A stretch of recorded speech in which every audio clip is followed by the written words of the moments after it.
Okay, everyone, thank you for attending, Consolidated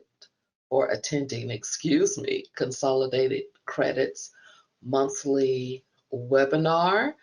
We have quite a lot of interest in today's subject. Before I get started, let me go ahead and invite you to go, those of you that didn't hear the announcement earlier, to please go to the handout section of the webinar to retrieve the handout items we have there for you. Also, I want to let you know that this is our first monthly webinar where a lucky attendee that has paid attention during the webinar, that stays online the entire time, will be eligible for a $25 Amazon gift card. How will that winner be determined? That winner will be determined by us going into our webinar reports and seeing the activity, the time joined, and what have you, to ensure that the rules of engagement were followed.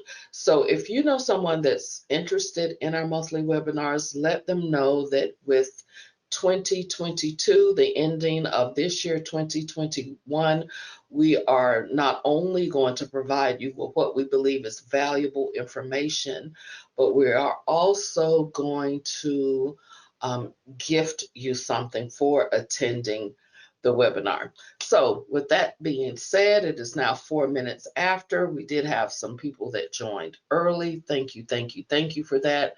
And we're going to go ahead and get started with my official welcome. Welcome to today's webinar titled Making the Most of the Gig Economy: How to Set Up a Second Income Stream Without Cramping Your Lifestyle. There are only two ways to live a debt-free and a stress-free life. One is to spend less. The other is to earn more.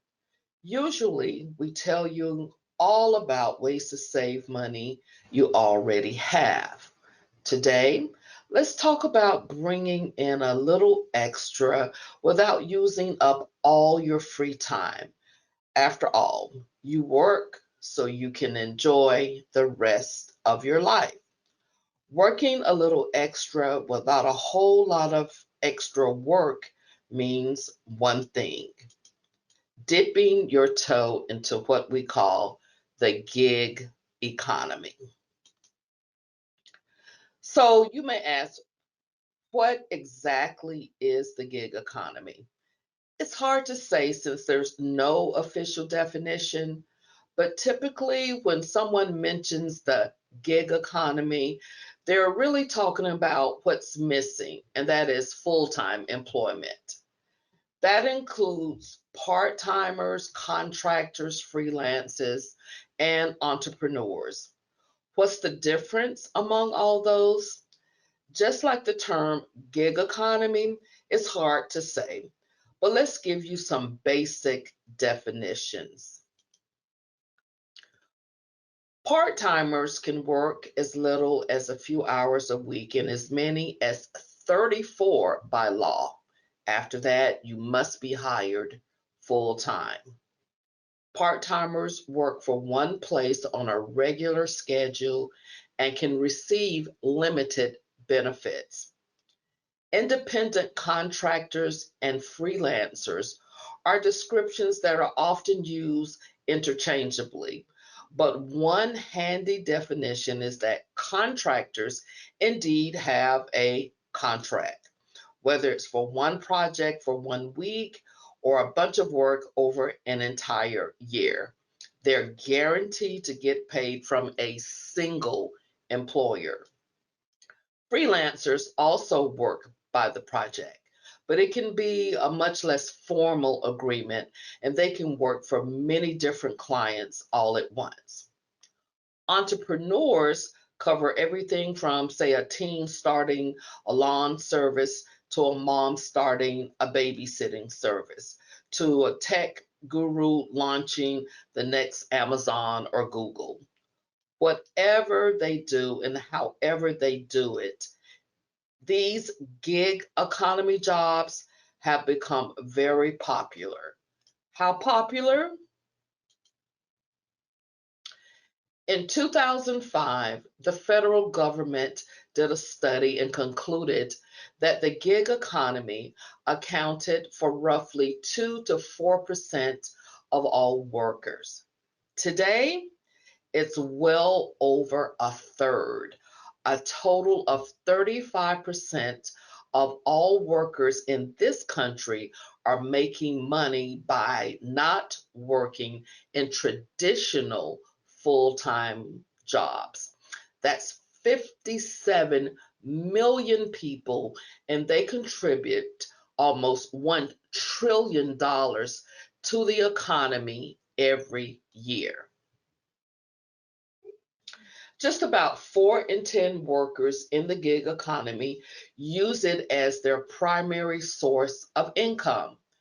In other words, they don't have full-time jobs, either by choice or because they were laid off, fired, or downsized.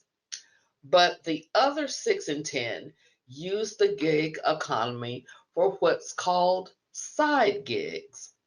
That's the part of the gig economy we're going to focus on today because it's a great way to get out of debt and stay out. If you already have steady work, whether it's full time or otherwise, let's start talking about side gigs that can help you bring in a little extra. Let's start the discussion with the easiest extra work you can get. That's picking up a few shifts at a nearby retail outlet, whether it's flipping burgers, folding sweaters, or bagging groceries. You might not make more than minimum wage, but you'll ease your way into the gig economy. Best of all, the shifts you'll seek, nights and weekends, are the ones that managers often have the biggest problem filling. If you're not sure how to get started in side gigs, this is the easiest start. Now, if you have skills that can be done virtually, like writing, designing, or coding, then you might be able to find work online. Some of the more popular sites to search are Upwork, Guru, People Per Hour, and freelance.com. Again, that's freelance.com. The downside is that the work listed on these sites is quite competitive. Still, it's good to just see what your options are, and you can always pursue the same kind of work locally. Speaking of local work, if you're wondering what you can do to make a few bucks, look at yourself first. Do you know a second language? Are you seriously into yoga? Are you, say, proficient at piano? You might be able to teach those skills to others for a fee. That also goes for skills like bookkeeping and public relations. If you possess a skill others would be willing to pay for, you can post those to your social media with your church, or log into nextdoor.com if you haven't already. That neighborhood site is perfect for listing local opportunities. While the pandemic has altered the rules for many school districts, most need a stable of substitute teachers. According to the jobs site ZipRecruiter, hourly pay for substitute teachers range from $10.65 an hour in Mississippi to nearly $16 an hour in Massachusetts. You'll need a high school diploma, and some states require a special test to get a license. Check with your state's requirements, but you can also tutor privately. Like we mentioned, you can advertise for free on social media and nextdoor.com. But check out these websites specifically for tutors. Those are Wisant, Tutor Matching Service, and Knowledge Roundtable. These are three of the biggest, but there are many more. What if you don't know a second language or have a unique talent? What if teaching isn't for you? Well, you can still find work if you're a friendly soul and a hard worker. Now we're talking about dog walking, personal assistance, and childcare and janitorial help. You can advertise locally, like we've been talking about, using social media and Nextdoor.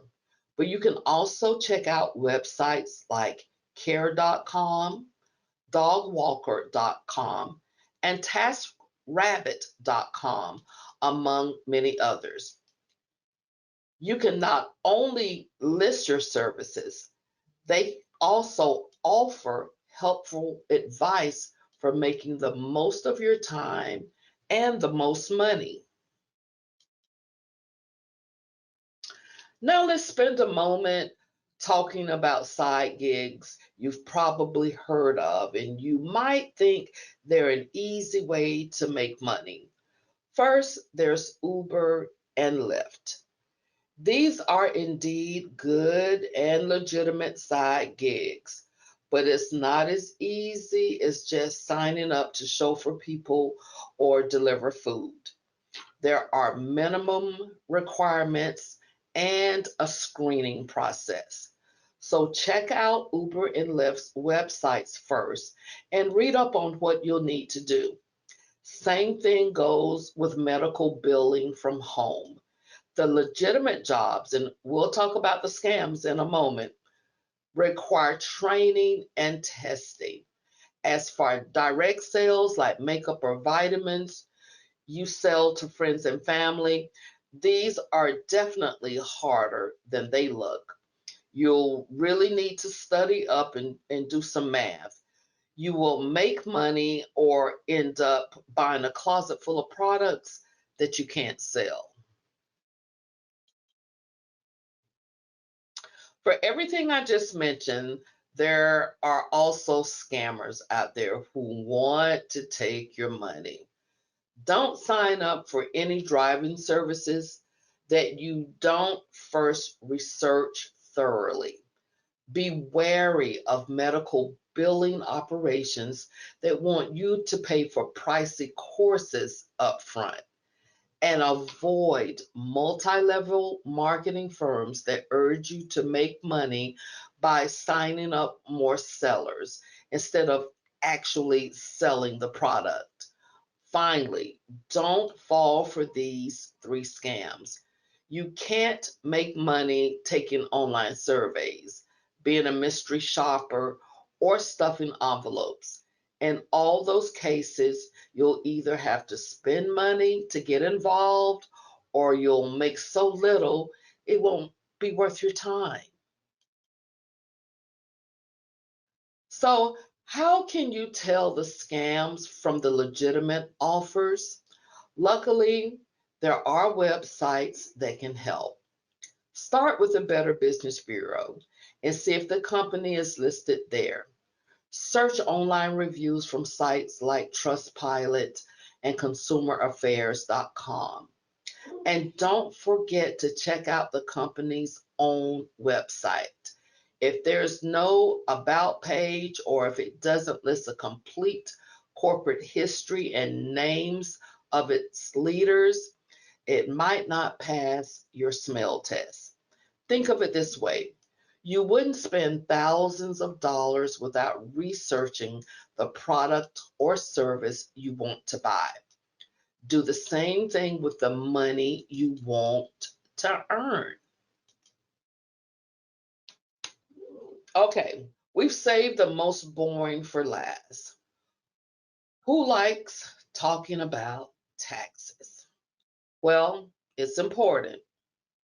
If you make more than $600 a year from one employer, and we really want you to make more than $600 per year, then don't forget to tell the IRS.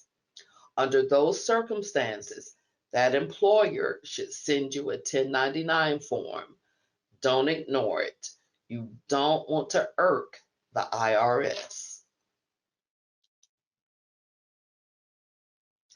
The average credit card interest rate fluctuates, but as of recently, it's been hovering close to 20%. That means for every $5 you charge, you're paying a dollar to your credit card company for the privilege of carrying a balance. Imagine how much you'll save if you pay off all your balances. That's where your first side gig cash should go. Once you pay off those steep balances, you'll not only keep making money, you'll have freed up a bunch to do other things with. What things? Well, if the pandemic has taught us anything, it's that anything can happen at any time. But leading into the pandemic, polls showed less than half of Americans had $1,000 saved up for emergencies. To cover their bills, many have run up their credit cards, and we just discussed why that's a bad idea. So start funneling your side gig earnings into a savings account for future emergencies. According to several polls, Americans in their 30s have around $40,000 saved for retirement. By the time they're in their 60s, they'll need almost $1 million. Scary thought, right? Right. Well, that's why saving now for retirement is so important. Upping those 401k and IRA balances as soon as possible means you have more time to earn interest on that money.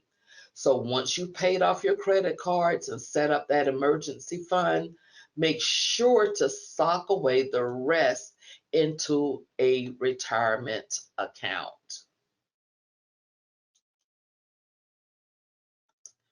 Now, let's end with something that seems unrelated, but is actually another big part of side gigs. The quote above is from an analyst at Wallet Hub, a personal finance research firm. Joe Gonzalez says 58 million of us are spending more during the pandemic, which she says is concerning considering the dire state the economy is in at the moment. Why are we doing it?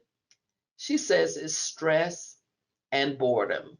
So, what does this have to do with side gigs? This is what it has to do with it. When you total up what your side gig has made you, don't forget to include what it saved you. You don't need a Wallet Hub analyst to tell you this. When you're working more, you're spending less. Your time is occupied with money making, which leaves no time for shopping out of boredom or stress. Hmm. So don't forget to include that benefit to your side gig. Basically, you're spending time making money instead of spending money, wasting time.